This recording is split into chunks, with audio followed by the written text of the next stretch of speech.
Contestant number 5, Shannon Kraiger.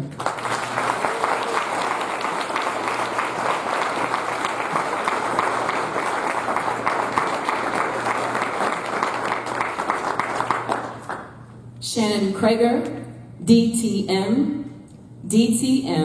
Shannon Kraiger.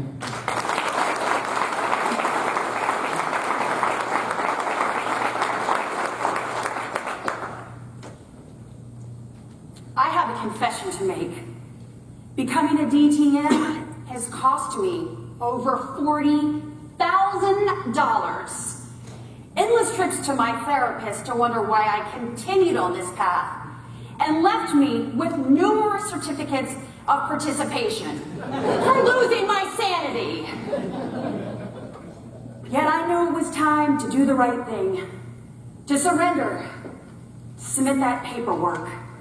So I decided to become a DTM, a debt taboo manager.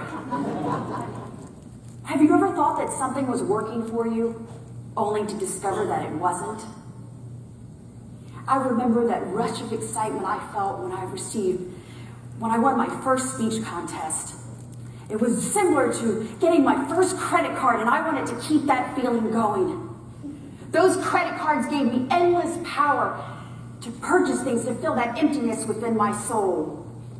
I had a weekly meeting at Bloomingdale's to evaluate handbags and shoes, and by golly, I was going to be there on time when the shopping malls opened at 10 a.m. Before every shopping spree, I would open with a pledge. I pledge allegiance to the card of American Express and to the Banana Republic, where it shall be used. One shopper under Nordstrom's, with liberty and justice for all the designers who need my support. Years later, I've outworn the shoes, given the frayed handbags to Goodwill, and notice that the creases between my eyes still keep coming back, despite all the Botox injections. And I'm now $40,000 in debt. It's sort of like being a Toastmaster for 10 years and you still haven't given your icebreaker. It wasn't like I didn't try and get out of debt. I would cut up those credit cards in grave anticipation of never using them again.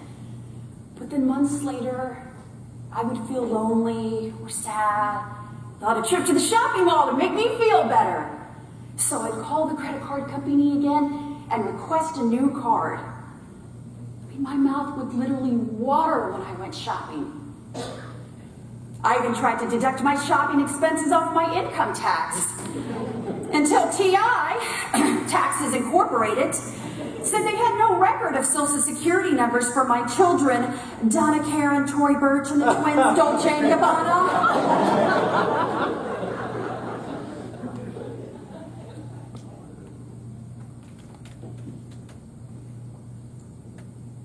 Then I asked myself, what was I really getting from spending all this money and putting myself into debt? Why did I still feel empty inside? The truth was, I didn't want to get comfortable with being uncomfortable. So I masked myself in pretty things to hide the raw emotions I didn't want to feel. I didn't want to admit to anyone that I was lonely and sad, or that I had painted this perfect picture of how I thought my life would turn out. And when it wasn't as glamorous or as fulfilling as I intended, well, I needed stuff to fill the void. Are the things you are using to fill that void in your life growing yourself as a wholehearted person? Or is it simply self-sabotage? Renowned researcher and author Brene Brown says, it doesn't matter what our addiction is. It simply matters why we do it.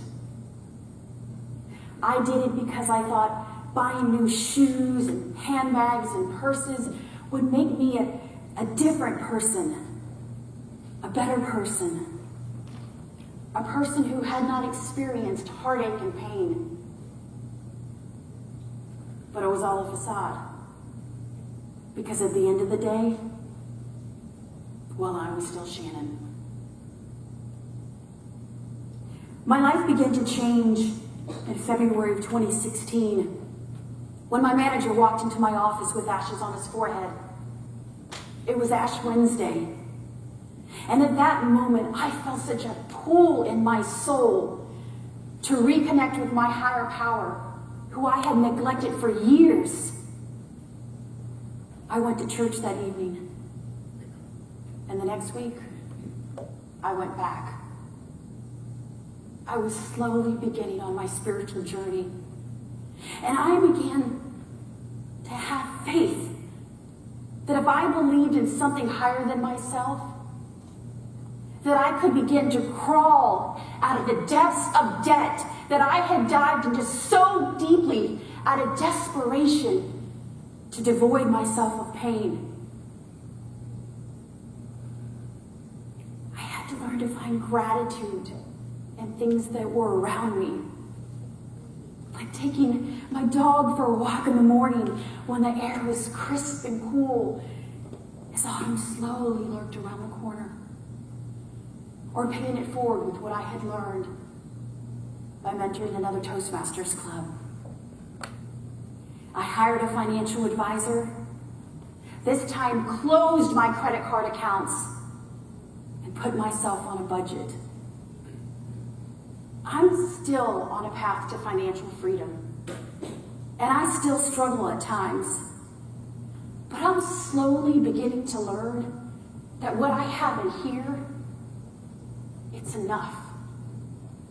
And each day, that void, it gets a little smaller, and I get a little stronger. We don't always know which way in life our path will lead. But if we do things that grow as a wholehearted person and leave behind those things that are going to hinder or harm us, then perhaps at the end of the day, we can truly say we are on a new path, ways.